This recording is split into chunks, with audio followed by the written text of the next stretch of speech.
At O'Hare Airport it was cloudy. The temperature was 60 degrees.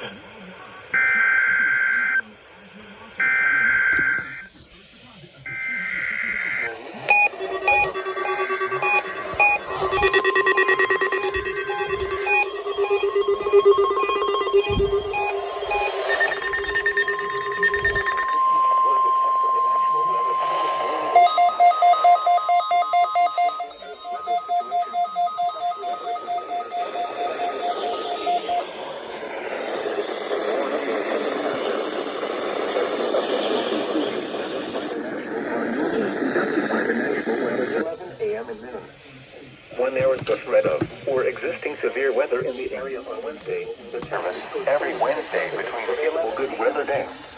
The warning alarm, transmitted over National Weather Service radio stations in north central and northeast Illinois, will be activated for watches and or warnings affecting all counties in north central and northeast Illinois, as well as East Illinois will be activated. Reception of this broadcast and the alarm tone will vary at any given location.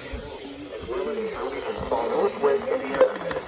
Reception of this broadcast and the alarm tone will vary at any given location.